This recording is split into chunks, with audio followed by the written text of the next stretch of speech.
The call came at 8:14 on a Tuesday morning, which was not unusual. What was unusual was that Lena was already in the car, already backing out of the driveway, already running through the list in her head. Dry cleaning by 6, the report that needed finishing before noon, the pharmacy for her mother's prescription, dinner to think about, when the phone lit up on the passenger seat with her cousin Dimitri's name on it, and she answered it without stopping, without pausing, without even registering the decision. Lena. Thank God. Listen, I need a favor. She put the car in drive. What happened? The landlord's being an idiot about the heating. Won't fix it. I need someone to talk to him, because you know how to handle people like that. You always know what to say, and I can't. When? Today would be good. He's there in the afternoons. She was already turning left instead of right. She didn't notice this for 2 full minutes, and then she did. She was on the wrong road. She had turned left toward Dimitri's neighborhood without deciding to. Her hands had done it. Her body had done it. Some part of her that was not exactly her had heard, "I need a favor," and simply rerouted. She pulled over. She sat on the side of the road with the engine running, and Dimitri still talking in her ear about the landlord, and the heating, and the receipts he'd kept, and the number he thought she should call, and she looked at the steering wheel. She thought, I wasn't going this way. She thought, I know. She thought, so why am I here? If you've ever found yourself halfway through doing something for someone else before you consciously chose to do it, if you've ever said yes before the question finished, you already know something about where this goes. Lena was 44. She had a job she was competent at, administrative coordination for a mid-sized medical practice, the kind of work that required managing 17 things simultaneously and never letting any of them show on your face. She had an apartment she shared with no one, which she'd moved into 6 years ago after a relationship that had ended quietly and by mutual recognition. The kind of ending that doesn't provide good stories but is, in its way, honest. She had a mother 40 minutes away, and a cousin Dimitri 20 minutes away, and a colleague named Vera who called on weekends with questions that were work questions, dressed as friendly calls, and a neighbor on the second floor whose son was in some ongoing crisis that Lena had been peripherally managing for 3 years, and a friend from university named Polina who was going through a divorce and needed someone to talk to most evenings, and a woman from her building's residence committee who had discovered that Lena could be relied upon to follow through on things that everyone agreed needed doing and no one wanted to do. She also had a plant on the windowsill that was dying from inconsistent watering, which she knew and felt guilty about, and couldn't seem to fix, because the plant did not call her. She had been described, at various points in her life, as reliable, warm, the kind of person you can always count on, a rock, a lifesaver, genuinely one of the best people I know. She had been described this way sincerely, by people who meant it, and she had received these descriptions with the quiet pleasure of someone whose sense of herself depended on them more than she fully understood. She was, by anyone's measure, a good person. She was also, at 8:17 on a Tuesday morning, sitting on the side of the wrong road, running on something that was not quite feeling like love. Lena? You still there? Yes, she said. I'm here. Dimitri was 31. He was not a bad person. He was the kind of person who had always had someone to call, which had never required him to become someone who called himself. His apartment's heating was a real problem. His landlord was genuinely difficult. These were true things. They were also things he could handle. She sat with this for a moment. Dimitri, she said. Yeah? I can't come today. A pause. Short. But there. What do you mean? I mean, I'm not able to come today. I'll send you the tenant rights number. You can call them yourself and they'll walk you through it. Another pause. Lena, come on. You know I'm not good at these things. You'll be fine, she said. She wasn't sure she believed this yet, but she said it. This is kind of important, he said. It's been 3 weeks without proper heating. I know. Call the number. She texted him the number. She turned the car around. She drove to the dry cleaner. Her hands were slightly unsteady on the steering wheel for the first 5 minutes. She didn't examine this yet. She had been doing this. The helping, the available, the of course I will. For as long as she could trace it, which meant going back to a house in which her parents had been absorbed in each other in a way that left the children slightly orbital.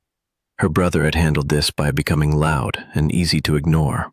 Lena had handled it by becoming useful. By being the one who remembered, who solved, who smoothed.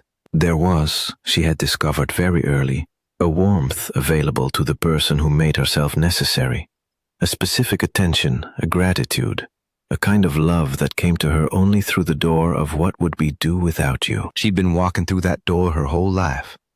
At work, she was the person who stayed late when someone was overwhelmed, who knew which files were where, who remembered the preferences of patients and administrators, and the particular day of the month when the billing system was likely to freeze. Her manager relied on her in the way that people rely on something structural, gratefully, and without thinking about it too much. At home, which is to say in the hours between work and sleep, she was available. This was not a complaint she had ever fully made because she hadn't fully seen it. It wasn't visible from the inside. From the inside, it had always looked like generosity, like strength, like being the kind of person she admired, the person who showed up, who could be counted on. It had felt good. It still sometimes felt good. But there was a feeling underneath the good feeling that she'd been successfully not looking at for years, and which had been getting louder recently in ways she didn't have language for yet. She picked up the dry cleaning. She went to work. She finished the report before noon. Vera called at 12:30 about a document she needed, and Lena answered and dealt with it and said of course, and found the document and sent it. The call took 11 minutes. She ate her lunch in 9 minutes, standing at her desk. At 3, her mother called. Her mother's calls had a particular structure. They began with a check-in. How are you? How's work? Are you eating properly? Which took approximately 2 minutes and was warm and genuine. And then they moved, organically and inevitably, to the real subject, which was something her mother needed or was worried about or wanted Lena to look into. This was not manipulation. Her mother loved her. The structure was just the structure. It had always been the structure. Today the subject was the pharmacy delivery that hadn't arrived, and could Lena stop by on her way home? And also, there was a form that needed filling out for the pension office, and she knew Lena was busy, but it was complicated. I'll come Thursday, Lena said. I'll bring the prescription and we'll do the form together. But the delivery. Call them directly. The number is on the back from last time. Tell them it's been delayed and they'll send another. The pause. I don't like calling them. They're rude, I know. As for the manager, her mother was quiet for a moment. Not angry, just recalibrating. Lena had done this twice this week, the gentle redirection instead of the yes. Her mother was not used to it. Lena was not used to it. Are you all right? Her mother said. Which was interesting. Which was the first time this week anyone had asked. I'm fine, Lena said. Then, actually, I'm tired. I'll tell you about it Thursday, her mother said. I'll make the borscht. After the call, Lena sat at her desk and thought about the word tired. She'd said it. She'd said it out loud, to another person, not in the internal monologue where it had been living. It had come out without much effort, which surprised her. She'd expected it to feel like more of a production. She thought, I am tired. She thought, I have been tired for a long time. She thought, I'm not sure when it started. She went back to work. There was a woman on the 4th floor of Lena's building named Rosa. She was 71, recently widowed, and had the particular quality of certain older people. A settled density. The look of someone who has been through the sequence of things that need to be gone through and has come out the other side with fewer illusions and more clarity. She kept a small garden on her balcony that was inexplicably productive for the climate, and she occasionally left tomatoes outside Lena's door in summer with notes that said only, too many for one person. Lena had liked her since the day she moved in, which was not something she could explain, except to say that Rosa looked at people the way some people look at problems, without judgment, but precisely. They ran into each other in the elevator that Thursday evening, Lena coming home from her mother's, Rosa coming up from wherever Rosa went. You look like something's sitting on you, Rosa said. Good evening to you too, Lena said. Rosa looked at her. Are you coming in for 5 minutes? She should have gone home. She had things to do. She went in for 5 minutes. Rosa's apartment had the quality of a place that had been lived in honestly. Not cluttered, not sparse, just occupied.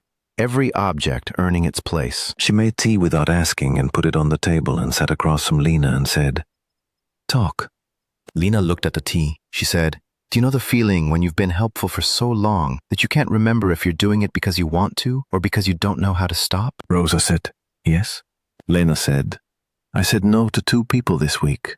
Not dramatically, just I redirected them, told them to handle things themselves.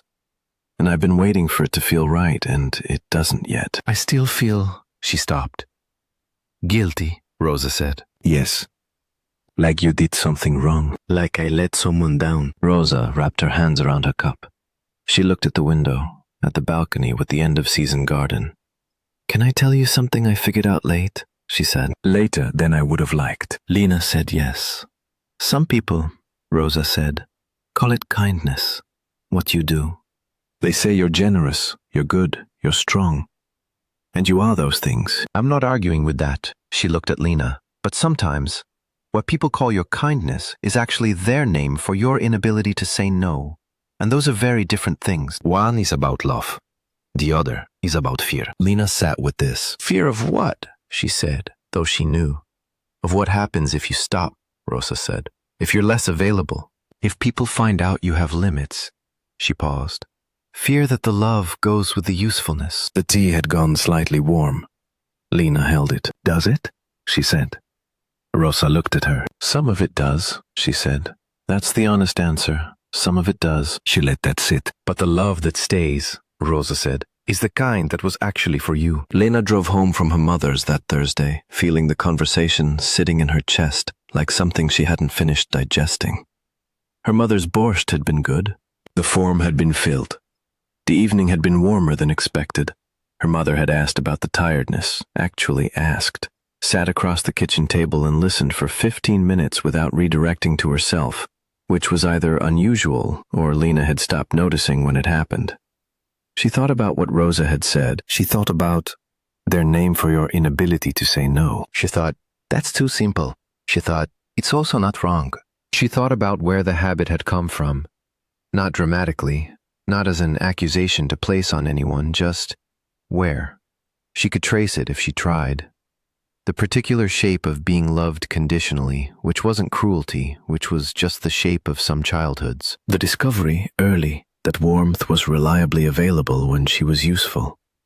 The way this had calcified over decades into a reflex so deeply practiced it had become invisible even to herself. She thought, I have been earning love since I was approximately 8 years old. She thought, that's a long time to keep paying. She pulled into a parking spot. She sat in the car.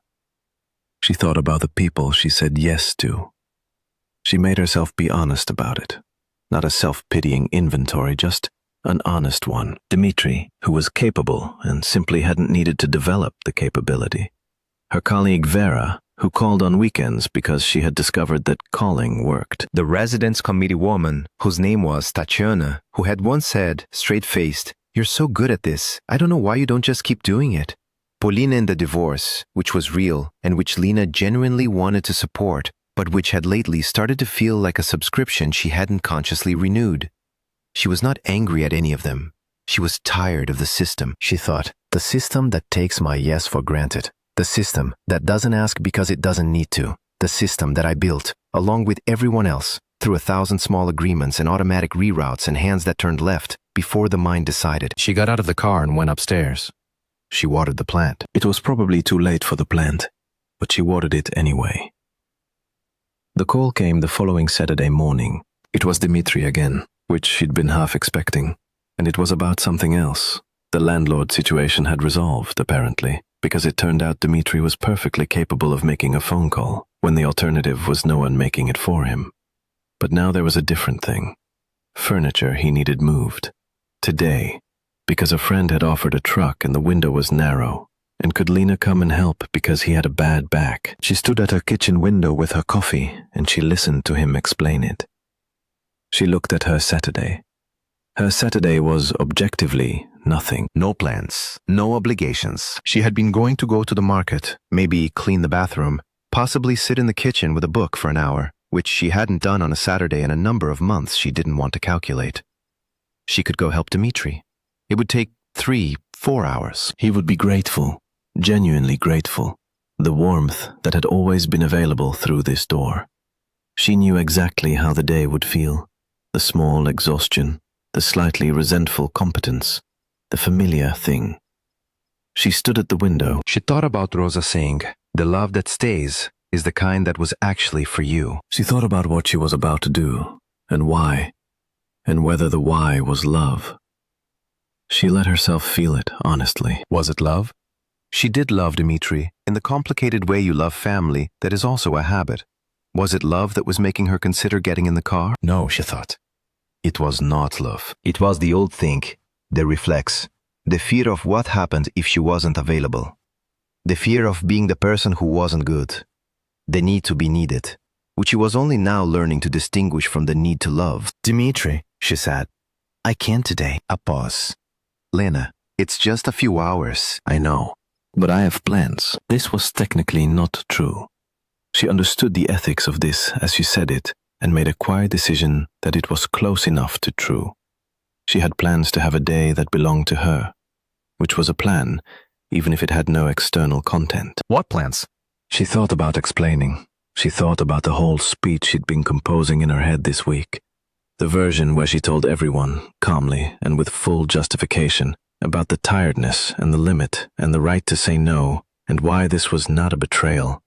She'd been building this speech. It was thorough and reasonable, and it had good evidence. She didn't give it. She said, just plans. Ask someone else. I know you know other people. She could feel in his silence the recalibration, the confusion. She'd never said this before, not quite like this, not without the explanation attached, not without the apology built in. Okay, he said, slightly flat. Sure, she said. Let me know how it goes. She hung up. She stood at her kitchen window and waited for the guilt to arrive, because it always arrived. It was reliable in that way. It came like weather. It came. She stood in it. She noticed that it had a familiar shape.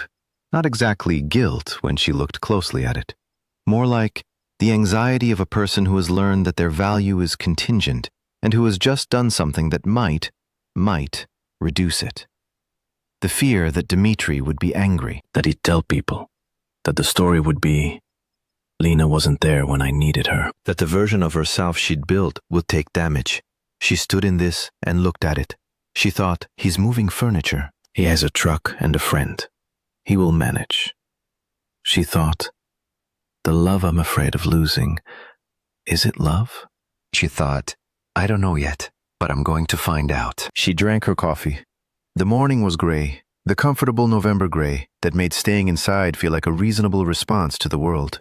She put on music, something she liked, not something she'd agreed to like or put on for company. She cleaned the bathroom. She went to the market and bought things she wanted to eat without planning them around anyone else. She came home and put the things away and stood in her kitchen and thought, now what? The now what was the unfamiliar part. She'd freed up the time. But she didn't know yet what she was freeing it for, because she'd been so long in the habit of filling it with others that she genuinely lost track of what she liked. What she did, when doing, was for her. She stood in her kitchen and took this seriously. Not as a crisis, just as a fact. She'd spent so many years paying attention outward that the inward was slightly blurred. She sat down at the table. She thought, what did I like before I became the person everyone called? She thought, I used to read. Actual books, not the half-read ones on the nightstand. She thought, I liked walking, not exercise walking, but the pointless kind, with nowhere specific to be. She thought, I used to cook for myself sometimes. Not meals designed around what someone else needed, but the experimental ones, the ones that might fail, the ones where she made a mess and didn't mind. She looked at the plant on the windowsill. It had, against reasonable expectation, not yet died. The latest watering appeared to have done something. She thought, I could get another plant. This was a small thought. A genuinely small thought. But it was hers, and it was for nothing except that she liked the idea of something green and alive that wasn't asking her for anything. Her phone buzzed. She looked at it. Paulina. A long message. The divorce, a new development. The ex-husband had said something. She needed to talk. Was Lena free? She picked up the phone. She thought about what she knew of Paulina, the history, the divorce, the real pain of it, which was real, which she wasn't dismissing. She thought about the evenings on the phone, the recurring loop of the same material, the way Paulina circled back to the same events and the same anger, in a way that had stopped, Lena noticed, moving. She thought about whether, in the last 6 months, she'd ever asked Paulina to call a therapist, and why she hadn't. She typed, "Can't talk tonight. I'll call tomorrow. And I think it might be worth talking to someone professional. Not instead of me, just also." You've been carrying this for a long time." She sent it before she could revise it. She put the phone face down. She waited. She picked up the book on the nightstand, the one she'd been on page 68 of for 4 months. She made tea. She sat on her couch. She read for an hour and a half without her phone making anything happen that required her. It was, in its way, extraordinary, Paulina replied the next morning, which meant Lena had been right to worry for a moment that the message had landed wrong, and then it had landed less wrong than expected. Paulina said, "Fair." "I'll look into it. Call me when you can. Not the end of the friendship. Not the catastrophe. Just fair." Lena sat with this. She thought about how many things she'd not said over the years, because she was afraid of exactly this. The small withdrawal, the adjustment, the moment when someone was less pleased with her than before. She thought about how enormous this had felt in anticipation and how, in reality, it was just 2 people recalibrating. She thought, "I've been running from a thing that was not as large as I believed." The residence committee meeting was the following Wednesday. Lena had been on the committee for 4 years, which had begun as a civic impulse and had become, through the reliable mechanism of her availability, the thing where she did most of the actual work. She'd been tracking a drainage issue for 6 months, coordinating with the building manager, following up on follow-ups, remembering things that everyone else forgot to remember. At the meeting, she said, calmly and without making it a scene, "I'm going to step back from the drainage thing. I'll hand over what I have. Someone else should take it from here." Tatiana looked at her. "But you know all the history." "I'll brief whoever takes it. It's not complicated once you have the notes." A small silence. "Are you?" Tatiana began. "I'm just making room," Lena said. "For other things." She said it and meant it and didn't explain it further. And after a moment, the meeting moved on and someone else said they could take the drainage issue, and they did, and that was that. She walked home thinking, "I thought that would be harder." She thought, "I think I made it hard by anticipating it." The week after, a Tuesday evening, she was reading when the downstairs neighbor knocked. This was the woman with the son in ongoing crisis, Marina, who was perhaps 50, permanently overwhelmed, who had discovered early that Lena could be recruited into the orbit of her son's problems by the simple mechanism of knocking and telling her about them. Lena opened the door. Marina started talking immediately, the way she always did. The son, a new thing, money or a woman or both, and could Lena possibly talk to him because he listened to her? Because Lena had a way. Lena waited for the right moment. "Marina," she said. "I'm sorry. I'm not able to be involved with this one." Marina stopped. "But you know him. He'd listen to you." He should listen to you," Lena said. "You're his mother." This landed in a way Lena hadn't quite expected. Not as an insult, but as something that made Marina's face change, something slightly complicated. She looked at Lena for a moment. "He doesn't," Marina said. "Listen to me. I know it's hard," Lena said, and she meant this genuinely. "But I think you working that out with him is different from me stepping in, and better." Marina stood in the hallway. "You've always helped before," she said. "I know," Lena said. They looked at each other. "Okay," Marina said. She said it slowly, not entirely graciously, but not with anger either. More like someone adjusting to a changed terrain. "Okay." She left. Lena closed the door. She stood in her hallway for a moment. She thought, some people will go. She'd known this, or Rosa had told her this, and she'd believed it intellectually. But believing it intellectually and standing in your hallway after a door closes is different.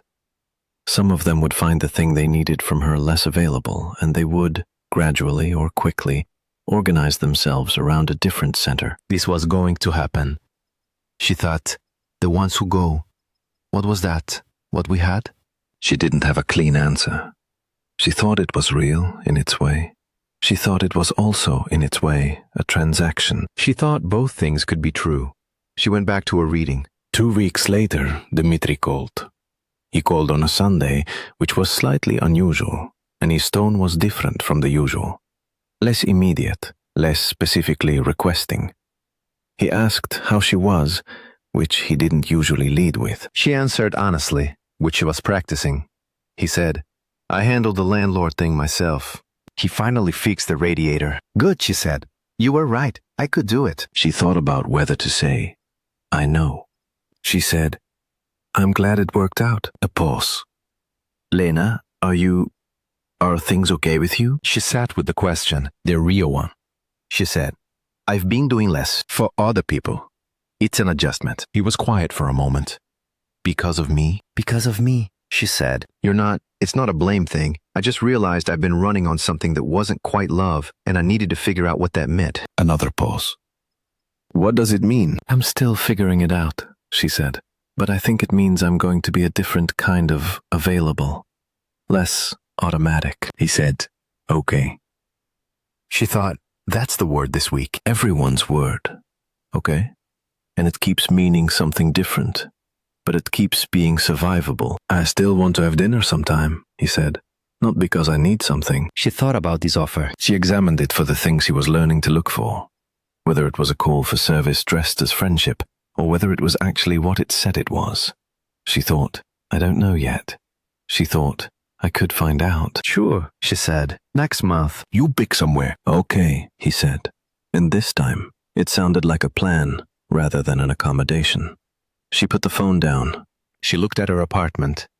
Her Sunday, her Sunday which had no one in it, which had the particular texture of a day she hadn't given away. She had a book she was on page 90 of. She had ingredients for something she'd been wanting to try, the experimental kind that might fail. She had a second plant, small, sitting next to the first on the windowsill, both alive, both asking for nothing. She thought about Rosa's apartment and the tomatoes. She thought about the love that stays is the kind that was actually for you. She thought, I want to find out who that is, the people who stay when I'm not a service. She thought, I already know some of them. Her mother, calling on Thursdays with the borscht. A friend from work named Irina, who occasionally appeared with bad wine and the specific gift of not needing anything except company. Rosa, who told her the true thing. She thought, that's enough. That's actually enough to build on. She went to the kitchen. She made a mess making dinner. She made too much of it, or not quite enough. She couldn't tell. She ate at her own table, at her own time, with the music she'd chosen and nothing requiring her attention. She thought, this is what I've been afraid of missing. She thought, I've been missing it while I was managing everything else. She ate her dinner. The plant on the left was doing better than the one on the right. She'd have to look into why. Not tonight. Tonight she was just going to eat and read and let the evening do what evenings do when they belong to no one except the person in them. She'd been tired for a long time. She was still tired, but it was a different kind, the ordinary kind, the kind that sleep could reach. Not the accumulated kind, the structural kind, the kind that comes from running a system that takes everything you have and gives you only the warmth of being needed in return. She thought about the woman she'd been a month ago, turning left at a traffic light before she'd decided to. She thought, I'm not fixed. This is not a fixed thing. It's a daily thing, a choice that has to be made again. She thought, tomorrow there will be a call and a need and a familiar pull, and she'd have to decide again, from the inside, whether the yes was love or fear. But tonight she was at her own table, with her dinner, with her plants, with her book at page 112. She thought, this is the thing. This ordinary, slightly boring, entirely mine thing. She thought, I should have fought for this sooner. She thought, I'm fighting for it now. She picked up her book. Outside, the evening did what evenings do. Went dark slowly, then all at once. Inside, the lamp was on, and the music was low, and the kitchen had the smell of the things she'd made that had mostly worked. She read until she was sleepy. She turned off the lamp. She slept without the phone on. In the morning, it had 7 missed things, which she looked at and sorted and responded to at a reasonable pace. From a standing start, on her own terms. 2 of them needed something from her. 1 of them she could do, and she did it. 1 of them she could see the other person doing themselves, and she said so, gently, with a suggested path. She put the phone in her bag. She went to work. On the way, she passed the florist near the metro, and she stopped and bought the second plant's friend, a small succulent, the kind that was hard to kill, and carried it to work in her bag and put it on her desk, where it would sit and require almost nothing. And that would be fine. That would be exactly right. A colleague looked at it. "You seem different," a colleague said. "Do I?" Lena said. "Not bad different, just," she considered. More here. Lena looked at the succulent. She thought, yes. She thought, I think that might be it. Not less good, not less warm, not less willing to show up for the people who were actually her people. Just here. Present to the right things, including herself. Not arriving as a service, arriving as a person who also happened to help. She turned to her computer. She had work to do, and she did it, and it was enough. And she went home at a normal hour, and the evening was hers. That's where this story ends. Not with a transformation, not with a list of people who were grateful or a list of people who disappeared. Just with a woman in her apartment on an ordinary evening, choosing something small and hers without explaining it or justifying it or making sure everyone was fine with it first. The helping didn't stop. It just changed its shape, became something she chose instead of something that chose her. And the difference from the inside was a difference between a door you walk through and a door that's been open so long you forgot it had a frame. Some people know exactly who they're helping this for, whether it's love or whether it's something older and more frightened. If you're not sure, that's worth sitting with. Leave a comment if something landed. We'll see you next time.